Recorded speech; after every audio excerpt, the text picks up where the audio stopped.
साथियों, जैसे आप सभी जानते हैं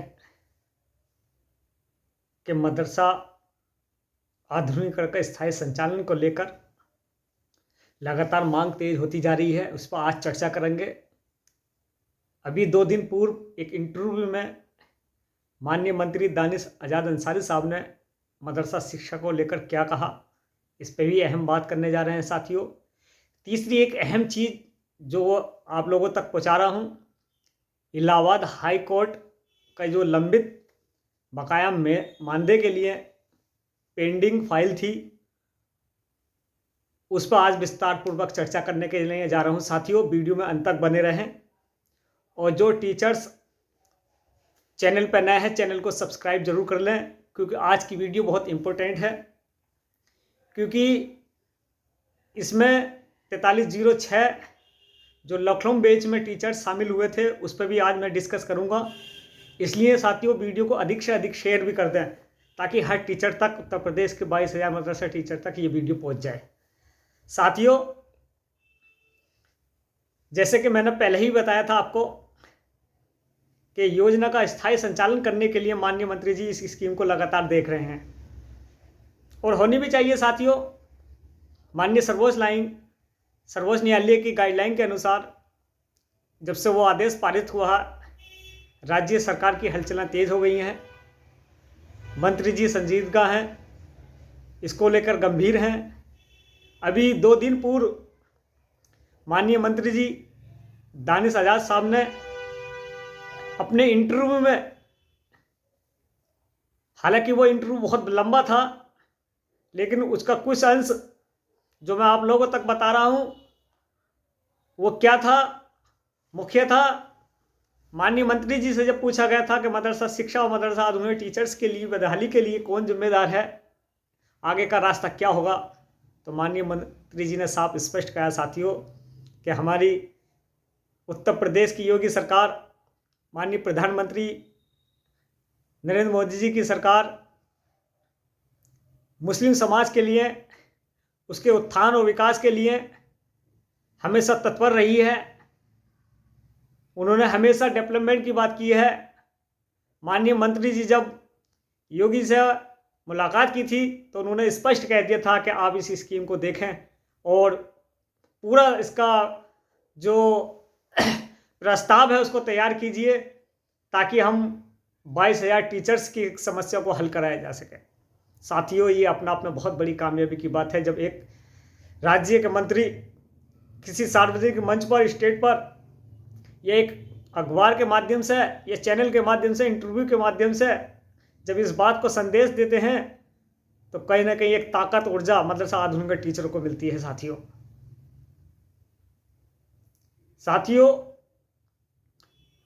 माननीय मंत्री जी लगातार इस पर अध्ययन कर रहे हैं, मंथन कर रहे हैं अपने अधिकारियों के साथ बैठकर, और कहीं ना कहीं एक रास्ता बिल्कुल साफ दिखता नजर आ रहा है साथियों। एक अनुमान के तौर पर मैं आपको बता रहा हूं, अगर नवंबर के आखिरी सप्ताह में शीतकालीन चला या दिसंबर के पहले हफ्ते में लगा तो यकीनन मैं आप लोगों से वादा करता हूं साथियों, इस बार राज्य सरकार हमारा काम करेगी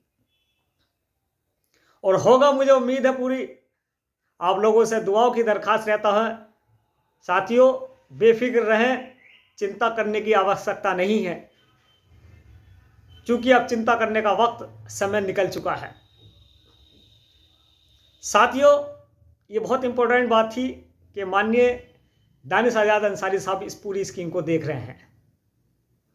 पूर्व में भी उन्होंने कहा था 274 करोड़ का जो बजट होगा उसको डिवाइड रूल के हिसाब से बीए और एमए में क्लासिफिकेशन किया जाएगा। साथियों, स्कीम को लेकर जो मांग हमारी तेज हुई है, एक रास्ता मिल चुका है साथियों। दूसरी एक अहम बात जो मैंने आप लोगों से बताया क्या कि इलाहाबाद के कुछ साथियों से मिलकर, हमारे सीनियर अधिवक्ताओं के साथ में बैठकर हमने जो विचार विमर्श किया था, जो एक पैनल हमने तैयार किया था कि बकाया मानदेय को लेकर जो रिट पिछले 8 महीने से लंबित थी, पेंडिंग थी साथियों, हमने वो काम शुरू कर दिया है साथियों। वो कौन सी डेट लगी है ये मैं आपको बता रहा हूँ। इसमें कौन कौन सी डेट शामिल है लखनऊ की छोड़कर, या है या नहीं, ये भी आपको बताऊंगा। साथियों, फाइल को जजमेंट में लगाना अब हमारी जिम्मेदारी बन चुकी है। मैंने आपसे वादा किया था कि आपको बकाया मानदेय, जो पूर्व के आदेश में एक मिस्टेक हुई थी, त्रुटि थी, जिसमें 5 सत्रों का जिक्र किया गया था। साथियों, क्योंकि ये योजना भारत सरकार की पत्र नियमावली के अनुसार 31 मार्च 2022 तक ही अनुमोदन थी, इसलिए उससे ऊपर का मानदेय मांगना सरकार से या कोर्ट के द्वारा या अपील करना कहीं ना कहीं गलत होगा। साथियों, ये स्क्रीन पर आप देख रहे हैं, इसमें डेट लगी है। जो हमने फाइल को जजमेंट में लगवाने की मांग करी थी, उसकी 4 तारीख 11वां महीना 2024 फाइल सबमिट हो चुकी है आपके साथियों। ये अपने आप में बहुत बड़ी कामयाबी है। जो पिछले 8 महीने से फाइल लंबित थी, हमने वादा किया था कि बहुत जल्दी इसको लिस्टेड कराएंगे और जजमेंट पर लगवा, बहुत जल्दी इसको जजमेंट ऑर्डर पर लगवाने की जा रहे हो साथियों। कोई पैसे की आवश्यकता नहीं है। ये पूरे 22,000 मदरसा टीचर्स के लिए, सार्वजनिक जनहित के लिए एक याचिका का प्रारूप तैयार किया है हमने साथियों, ताकि प्रदेश के हर टीचर को इसका लाभ मिले। और कौन सा लाभ मिलने जा रहा है साथियों, ये भी मैं आपको बताने जा रहा हूं। 19 नवंबर 2019 को, यानी कि इसी महीने में, अब से 5 साल पूर्व, जब हमने लगातार राज्य सरकार से मांग की थी 40% को लेकर, और एक बिल कैबिनेट में पास कराया था साथियों, उसके हिसाब से, उस बिल के अनुसार लगभग 2.5 वर्ष का मानदेय 40% राज्य सरकार पर जो बकाया है उसको लेकर और मांग तेज कर दी गई साथियों।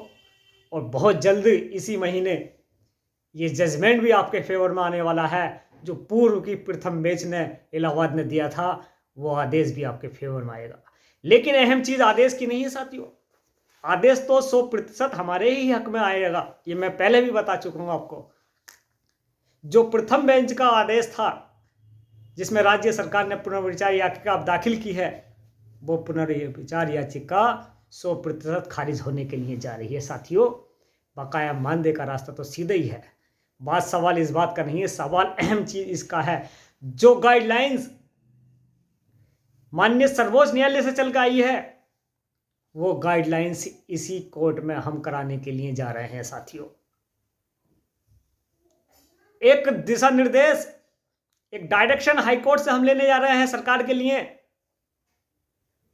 ताकि इलाहाबाद न्यायालय का ये आदेश, डायरेक्शन राज्य सरकार पर सीधा इफेक्ट डाले। और वो क्या होगा कि मदरसा टीचर्स को नियमित किया जाए, समायोजित किया जाए साथियों।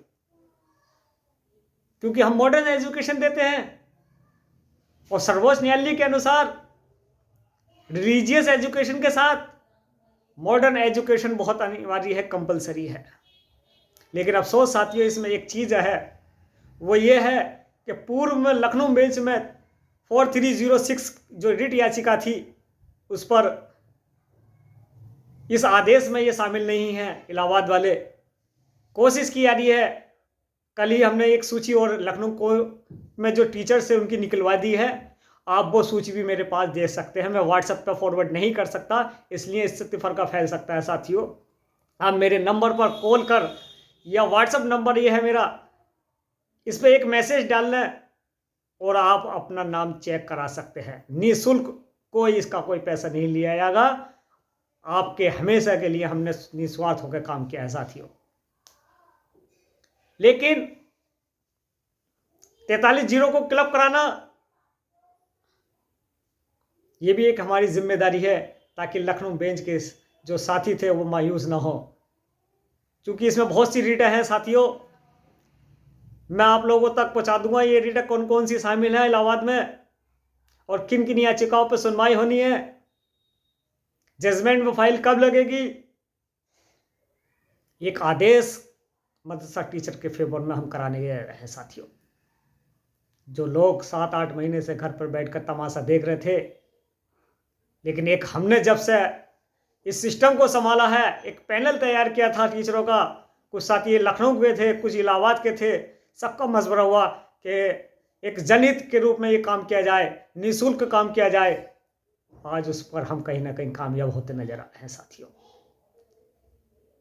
आदेश तो आपके हक में ही होना है, लेकिन इलाहाबाद कोर्ट से एक आदेश, एक गाइडलाइंस, दिशा निर्देश हमें राज्य सरकार के लिए जारी कराने हैं ताकि योजना को भी बचाया जा सके। आप लोगों से दुआ है साथियों, भ्रमित ना हो, एक्साइटेड ना हो, डरा नहीं, चिंतित नहीं हो। आपके सामने फ़हीम अंसारी खड़ा है, अभी आपको कोई परेशानी होने नहीं देगा। और मैं वादा करता हूं, किसी को फ़ोन करने की ज़रूरत नहीं है, आवश्यकता नहीं है। आप मेरे स्क्रीन पर ये नंबर लिख रहा है, आप इस पर तुरंत फ़ोन कीजिए। लेकिन आपसे एक रिक्वेस्ट है, ज़्यादा लंबी बात ना कीजिए, शॉर्टली बात करें। ये जो बात नहीं कर सकता वो व्हाट्सएप पर अपना मैसेज, अपनी समस्या छोड़ सकता है मेरे पास, मैं उसका रिप्लाई दे दूँ। इसलिए साथियों, ये आज की विषय की जो महत्वपूर्ण बिंदु थे मैं आप लोगों तक मैंने पहुंचा है। इसलिए साथियों, आप ज़्यादा से ज़्यादा इस वीडियो को शेयर कर दें ताकि हर टीचर्स तक ये बात पहुंचे। चिंतित ना हो, वो बेफिक्र रहे कि हमारे लिए लगातार कोशिश की जा रही है साथियों।